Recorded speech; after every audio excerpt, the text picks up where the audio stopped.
हरे कृष्णा। आप सभी भक्तों का हार्दिक स्वागत है आज के श्री राम कथा में। तो आज हम लोग चर्चा करेंगे श्री वाल्मीकि रामायण के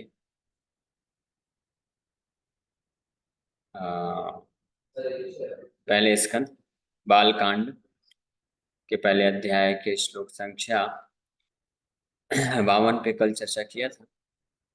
और अब 53 नंबर श्लोक पे चर्चा करेंगे। तो 52 नंबर श्लोक पे कल ये वर्णन हमने प्राप्त किया। ततस्तेनैव शोकेन गृत्रं दग्ध्वा जटायुषं मार्गमाणो वने सीतां राक्षसं सन्ददर्शः कबंधम नाम रूपेण विकृतं घोरदर्शन। तो जटायु का अंतिम संस्कार करने के पश्चात भगवान रामचंद्र निकल पड़ते हैं सीता माता की खोज में। और रास्ते में ही कबंध नाम के राक्षस का सामना होता है, जो कि विकृत घोर रूपान, यहाँ पे लिखा हुआ है कि वास्तव में वो राक्षस था नहीं, लेकिन राक्षसी प्रवृत्ति होने के कारण उसको राक्षस बोला गया है। और कुछ श्राप अपराध करने से ऐसा घोर रूपान उसको श्राप मिला था, जिसका सिर जो है पेट के अंदर था। तम निहत्या महाबाहुर्ददाह स्वर्गतश्च सह mighty armed Ram destroyed him and burnt him. Kabandha attained the heavens. भगवान रामचंद्र उसको निहत्या महाबाहु, भगवान को बोला गया महाबाहु, माइटी आर्म्ड। महाबाहु मतलब बहुत ही शक्तिशाली भगवान रामचंद्र ऐसे भयानक रूप से दिखने वाले कबंध, जो कि बहुत ही भयानक था और शक्तिशाली भी था, उसको डिस्ट्रॉय कर देते हैं, मार देते हैं और उसको वहीं पे जला देते हैं। और इसके बाद कबंध अटेंड द हेवंस, स्वर्गतश्च सह, स्वर मतलब स्वर्ग लोगों को प्राप्त करता है। Ramchandra is described as mighty arm because his arms were capable of cutting off Kabandha's arms. Then, when Kabandha prayed to him to burn his body, he did so, and so he attained the heavens. तो कबंध को इस प्रकार से मुक्त करके इस श्राप से भगवान रामचंद्र उसको स्वर्ग की गति प्राप्त प्रदान करते हैं। फिर उसके पश्चात स चास्य कथयामास सबरीं धर्मचारिणीं श्रमणीं धर्मनिपुणाम् अभिगच्छेति राघवम्। Kabandha stood for a moment in the skies on the way to heavens and told Raghava to respectfully approach Sabari, a lady renunciant who was absorbed in carrying out her dharma of serving her spiritual masters and so on, and who was capable of carrying out the duty of properly honoring her guests. तो ये कबंध को जब भगवान ने जला दिया, अंतिम संस्कार हो गया उसका, और स्वर्ग की तरफ निकल पड़ा था, तो स्वर्ग जाने के पूर्व आकाश मार्ग में ही कबंध भगवान रामचंद्र को इन्फॉर्म करता है, सूचना देता है कि पास में ही एक सबरी रहती है पास में, जो कि हमेशा जिसका चेतना आवेशित है अपने कर्तव्यों का, धर्म का पालन करने में, अपने गुरु के जो वचन है, आदेश दे के गए थे गुरु, उनका आज्ञा का पालन करती है, और साथ ही साथ में वो बहुत ही capable of carrying out the duty of properly honouring her guest. जो भी अतिथि आते हैं तो बहुत ही अच्छे से अतिथि स्वागत सत्कार धर्म का पालन करते हैं। तो कबंध के कहने पे भगवान रामचंद्र को ये सूचना मिलती है, भगवान रामचंद्र उधर जाएंगे। स च अस्य कथयामास सबरीम धर्मचारिणी। तो सबरीम को धर्मचारिणी बोला गया है। धर्मचारिणी मतलब जो अपने धर्म का बहुत ही भली भांति ठीक ठीक से करने में, पालन करने में सक्षम है, करती है। श्रमणी धर्म निपुणाम, धर्मचारिणी में है, धर्म निपुणाम भी है। धर्म निपुणाम का मतलब होता है कि जो सक्षम है, जो जानता है कि किस प्रकार से अपने धर्मों का पालन करना चाहिए। और धर्मचारिणी मतलब जो अपने धर्मों का अच्छे से पालन करती है। तो अभिगच्छ इति, तो अभिगच्छ इति राघवम, कबंध भगवान रामचंद्र को बोलता है कि आप उनके पास जाइए, बहुत ही कृपा पूर्वक। Sabari had reached the ultimate stage of being fixed in respectful surrender unto a bona fide acharya, technically known as Acharya Bhiman.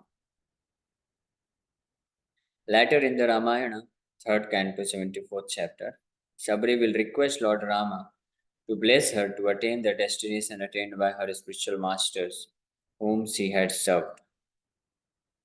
She was capable of carrying out her duty of properly honoring her case. In other words, she knew the subtleties of carrying out dharma. It is well known that she used to repeatedly examine the sweetness of sweet fruits by personally tasting them in order to give them to Rama when he met him. भगवान रामचंद्र जब मिले सबरी से, तो सबरी उस वक्त ultimate stage of being fixed in respectful surrender and to bona fide acharya. Shabari जो है पूर्ण सिद्धि की अवस्था को प्राप्त कर चुकी थी। अपने पूर्ण समर्पण, गुरु के आदेशों का पालन, आज्ञा का पालन करने में जो उपदेश दे के गए थे, उन उपदेशों का जो है पूर्ण समर्पण के भाव से पालन करने के उस सेवा में परफेक्ट रूप से विस्तृत थी, पूर्ण सिद्धि की अवस्था में थी। और ऐसी सिद्धि की अवस्था में ही भगवान के दर्शन प्राप्त होते, इसीलिए भगवान रामचंद्र सबरी को मिलने गए। और फिर भगवान रामचंद्र को प्राप्त करके उनका सेवा सत्कार करके सबरी उनको प्रार्थना करती है। ऐसे ही प्रार्थना प्रहलाद महाराज भी करते हैं। सबरी ने प्रार्थना किया कि कृपा करके उनको वो डेस्टिनेशन या वो गति प्रदान करें जहाँ पे उनके जो गुरु हैं वहाँ पे उपस्थित है, ताकि उनका वापस से वो सेवा प्राप्त कर सके। यानी उनके गुरु जो है वो वैकुंठ लोकों को गए हैं, तो वैकुंठ लोकों में तो उन वैकुंठ लोक जहाँ पे उसके गुरु जिन जो डेस्टिनेशन लक्ष्य को प्राप्त किए हैं, तो वैसे लक्ष्य की प्राप्ति के लिए सबरी माता रिक्वेस्ट करते हैं भगवान रामचंद्र को, ताकि उनका सेवा कर सके। प्रहलाद महाराज भी जब भगवान नरसिंह देव प्रकट हुए तो भगवान नरसिंह उनको हर प्रकार का वरदान देने में सक्षम थे और देना चाहते थे, लेकिन प्रहलाद महाराज क्या चाहते थे? तब भृत्य सेवा, कि आपके भृत्य, आपके दास नारद मुनि ने मेरे ऊपर कृपा करके मुझे बचाया, तो मैं उनकी सेवा करना चाहता हूँ। वो जहाँ पे हैं आप मुझे वहाँ पे भेजिए, मैं उनकी सेवा में लगना चाहता हूँ। इस प्रकार से वही भाव यहाँ पे सबरी माता भी प्रकट करती है। वो चाहती तो डायरेक्ट वैकुंठ मांग सकती थी, हालांकि वैकुंठ में ही है उनके गुरु मतंग ऋषि और अन्य जो ऋषि थे उनके गुरुजन, लेकिन वो वैकुंठ न मांग करके उनके स्थान को प्राप्त करने की इच्छा प्रकट करती है, जहाँ पे जाके उनका सेवा कर सके। Shramanим indicates that she was a female wandering mendicant, for it refers to a female Shramana, that is, one who has attained the fourth ashram or the renounced order of life. Chaturtham ashramam praptah Shramana namate smritaha. तो श्रमणा जो चतुर्थ आश्रम है, चौथा आश्रम है संन्यास आश्रम। तो संन्यास का एक नाम है श्रमण, श्रमणा नाम से भी जाना जाता है, और जो उस आश्रम में स्थित व्यक्ति होता है उसको श्रमण बोला जाता है।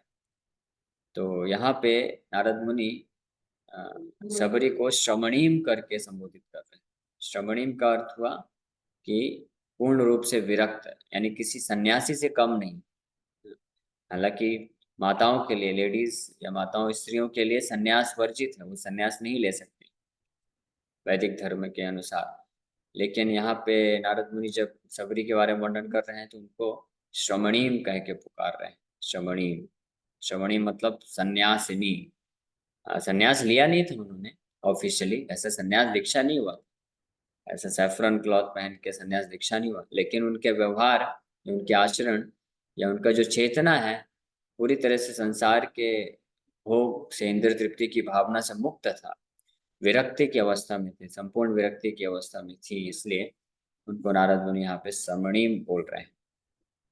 सबरीम A sabari is a female savar and is born of a second class marital union where the wife's varna is superior to the husband's varna. This is stated in the Naradiya Purana.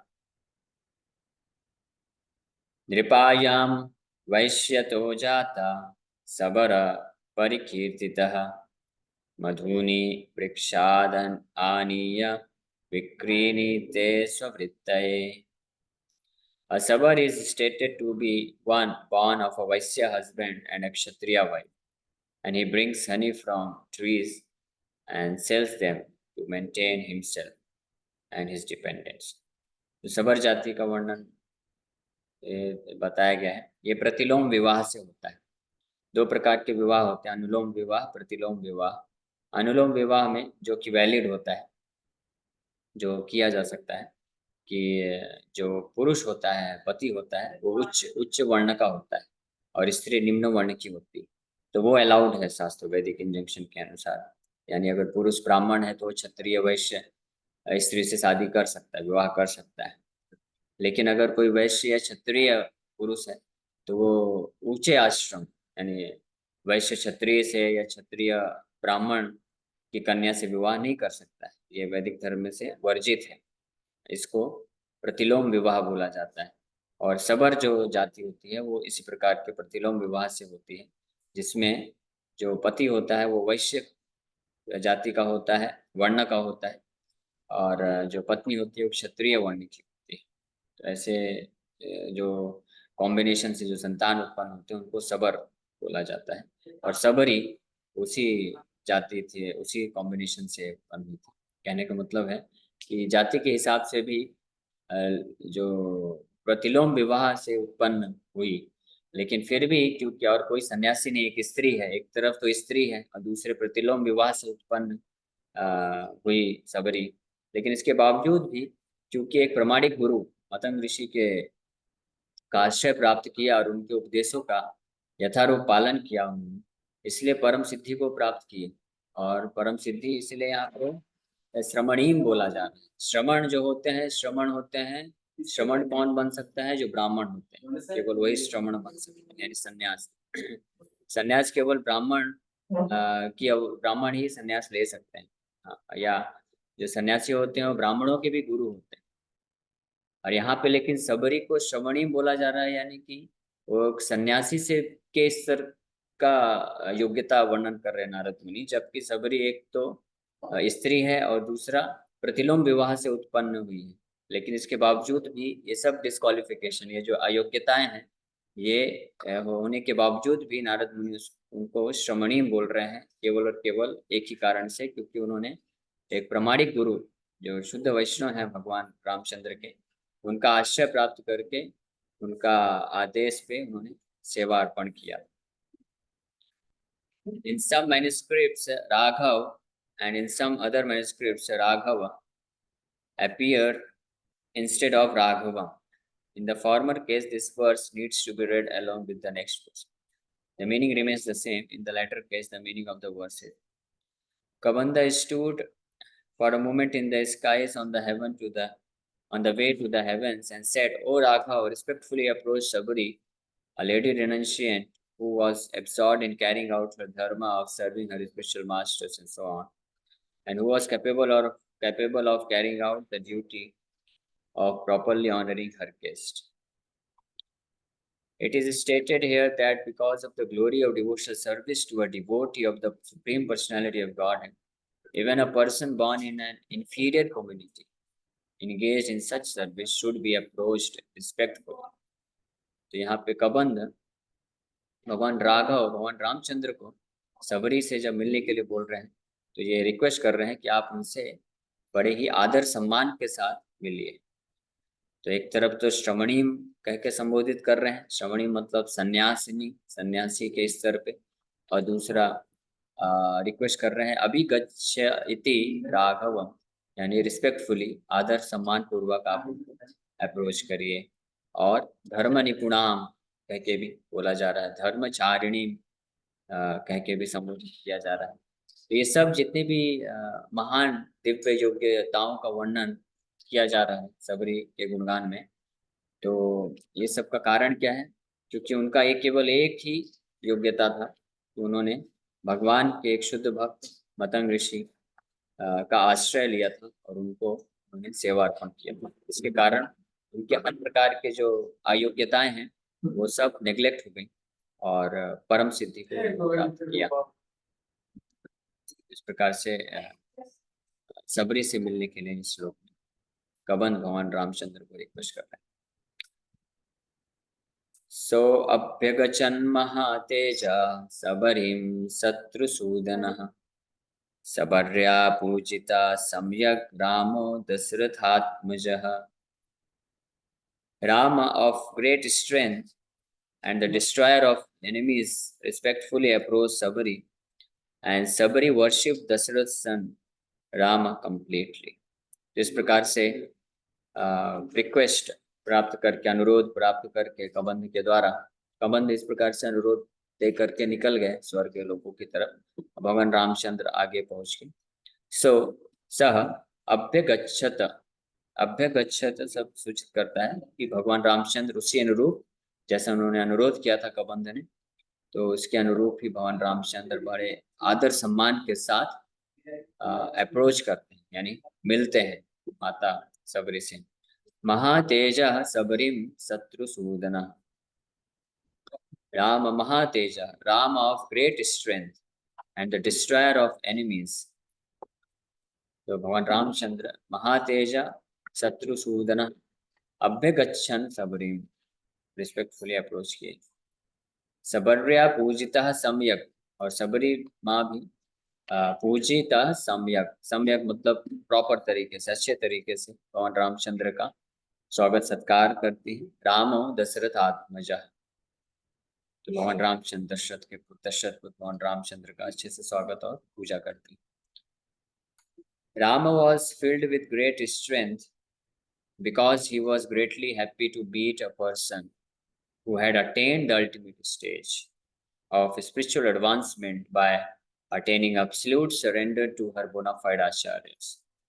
He was the destroyer of enemies, that is, obstacles to Sabari's attainment of her desired destination, as she will herself state. Chakshusha tava saumyena utasmi raghunandana गमिष्यामि आकाश्यान लोकां स्वत्प्रसादादरिन्दम। O descendant of Raghu, I have become purified by your charming glance. O destroyer of enemies, by your mercy I will attain the inexhaustible worlds. Ramayan के तीसरे स्कंद में इसका वर्णन आएगा। यहाँ पे भगवान रामचंद्र को जब अप्रोच कर रहे हैं तो वर्णन है कि भगवान रामचंद्र महातेजो शत्रुसूदन, भगवान अत्यंत तेजमय प्रतीत हो रहे हैं। क्यों? Because of being very happy, बहुत, क्योंकि भगवान रामचंद्र भी बहुत उत्सुक है। जिस प्रकार से भगवान का शुद्ध भक्त भगवान का सेवा करने के लिए तत्पर होता है, उनका दर्शन करने के लिए तत्पर होता है, उसी प्रकार से भगवान भी इंतजार करते हैं जब कोई भक्त जीवात्मा भक्ति में जुड़ता है और साधना करके अपने आप को शुद्ध करने का प्रयास करता है, तो भगवान भी बेसब्री से इंतजार करते हैं कि कब वो पूर्ण रूप से शुद्ध हो जाएगा और मैं उसको दर्शन प्राप्त करूंगी। मैं खुद भी दर्शन दूंगा और उसका भी दर्शन लूंगा। तो माता सबरी की कठिन तपस्या, इतने कई वर्षों से जो उन्होंने अपने गुरु के आदेश पे जो सेवा धर्म का पालन कर रही थी, तो उसके पश्चात जब पूर्ण सिद्धि को उन्होंने प्राप्त किया तो भगवान रामचंद्र का भी तेज बढ़ गया। इस बात को जान करके कि माता सबरी ने परफेक्शन यानी परम सिद्धि को प्राप्त कर लिया है, इस बात को जान करके भगवान रामचंद्र भी महातेजोमय हैं। और साथ ही साथ में शत्रुसूदन, भगवान रामचंद्र को इस नाम से संबोधित किया जा रहा है, शत्रुसूदन। शत्रु मतलब शत्रु, और सूदना मतलब जो वध कर देते हैं। तो ये इस बात को सूचित करता है कि भगवान रामचंद्र अब सबरी के जीवन में उनका जो परम लक्ष्य है, जो अंतिम डेस्टिनेशन, अंतिम लक्ष्य है वैकुंठ लोगों की प्राप्ति में, आने वाले समस्त प्रकार के जितने भी बाधाएं होंगे उसको नष्ट कर देने वाले हैं भगवान। इसलिए यहाँ पे उनको शत्रुसूदन बोला जा रहा है। और इस बात को थर्ड कैंटो में खुद माता सबरी खुद बोलेंगी, जैसे ये श्लोक यहाँ पे कोट किया गया कि भगवान रामचंद्र को प्रॉपर तरीके से रिसीव करके, उनका पूजा करके, सेवा करके माता सबरी को इतना कॉन्फिडेंस आया कि वो खुद बोल रहे हैं कि आपका केवल दर्शन प्राप्त करने से मैं इतनी शुद्ध हो गई कि अब कोई भी बाधा नहीं आ सकती है, आपकी कृपा से वैकुंठ लोगों को प्राप्त कर ले। The fact that Ramchandra respectfully approached Sabari, the most fallen by birth, points out that he is abundantly good in behavior to all, irrespective of their status of birth.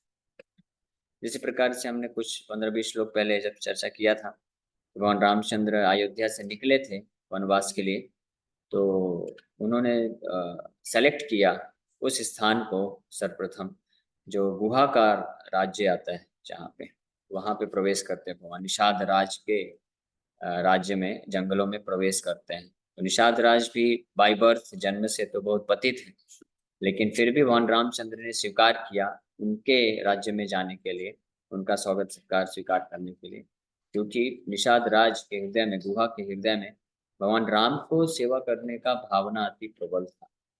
और यहाँ पे दूसरा उदाहरण भी प्राप्त हो रहा है, किस प्रकार से सबरी माता हालांकि जन्म से पतित होने के बावजूद भी भगवान रामचंद्र उनको बहुत बड़े आदर सम्मान के साथ अप्रोच किए।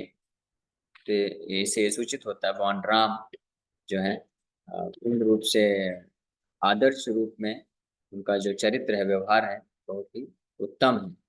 कि जन्म को भी, जन्म और अन्य प्रकार की जितनी भी अयोग्यताएं हैं जिसके कारण व्यक्ति पतित जाना जाता है, उन सबको नजरअंदाज करके भगवान केवल जो उनका एकमात्र योग्यता कि भगवान के शुद्ध भक्ति मार्ग में वो प्रवेश कर चुके हैं, जिसको स्वीकार कर।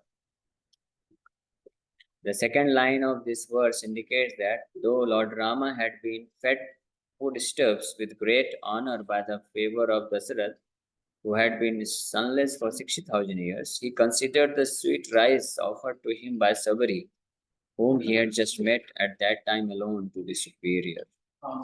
ये जो दूसरा लाइन आया है, सबर्या पूजिता सम्यक राम दशरथ आत्मजा। तो दशरथ आत्मजा शब्द सूचित करता है भगवान राम दशरथ के पुत्र हैं, और 60,000 वर्षों के बाद दशरथ जी को राम पुत्र के रूप में मिले थे। तो आप विचार कर सकते हैं कि दशरथ एक तो राजा हैं और दूसरे इतने हजारों वर्षों के बाद एक पुत्र की प्राप्ति हुई है, तो कितना उन्होंने राम को पालन पोषण कितना अच्छे तरीके से किया होगा। लेकिन यहाँ पे भगवान राम को सबरी के द्वारा जो जंगल में कुछ थोड़े जो फल हैं उसको प्राप्त करके वो पूजिता सम्यक पूर्ण रूप से उसको स्वीकार किए, क्योंकि उसमें फुल सरेंडर, पूर्ण समर्पण और सेवा का भाव। Sages from Sarabhanga to Agastya had previously worshipped Rama, but Sabari worshipped Rama completely because of her having attained the highest stage of spiritual progress by being absolutely surrendered to her bona fide acharyas. In this regard, the following is noted by the Supreme Lord elsewhere: Mama mad bhakta bhakteshu pretir abhyadhika bhavet. I am more pleased with devotees of my devotee. She completely worshipped Lord Rama because she had examined the taste of the fruits that she offered him in pure selfless love.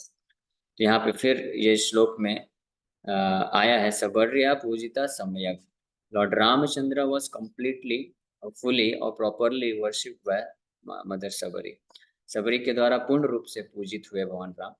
जब पिछले कई श्लोकों पहले अगस्त्य, सर्वभंगा और अन्य जो ऋषि मुनि से मिले, तो वहाँ पे ऐसा वर्णन प्राप्त नहीं होता है, जबकि वो तो इतने महान ऋषि मुनि हैं, ब्राह्मण हैं, सन्यासी हैं, लेकिन फिर भी ऐसा वर्णन प्राप्त नहीं होता है. लेकिन यहाँ पे सबरी के द्वारा जो थोड़ा सा भी सेवा प्राप्त हुआ, भगवान रामचंद्र को ऐसा प्रतीत हो रहा है कि पूर्ण रूप से सबरी ने पूजा कर दिया है. क्यों? अगेन वही फिर से कारण बताया जा रहा है, क्योंकि माता सबरी ने भगवान के शुद्ध भक्त का आश्रय लेकर के उनके दिशा निर्देश अनुसार उन्होंने भगवान का सेवा अर्पण करने का प्रयास किया. तो ये एक इस श्लोक से ये शिक्षा मिलती है कि हमारी पर्सनल, व्यक्तिगत रूप में हमारे अंदर कोई भी प्रकार की अयोग्यता क्यों ना, अगर हम किसी भगवान के प्रमाणिक शुद्ध भक्त को आचार्य बना करके उनके आश्रय में रह करके उनके मार्गदर्शन के अनुरूप हम अगर भगवान को सेवा अर्पण करते हैं, तो वो अगर छोटा सा भी छोटा सेवा हो तो भगवान उसको सम्यक रूपेण स्वीकार कर लेते, यानी पूरी तरह से परफेक्ट एंड कंप्लीट तरीके से उसको एक्सेप्ट कर लेते। Okay, thank you very much. इसी के साथ हम लोग यहीं पे विराम करते हैं।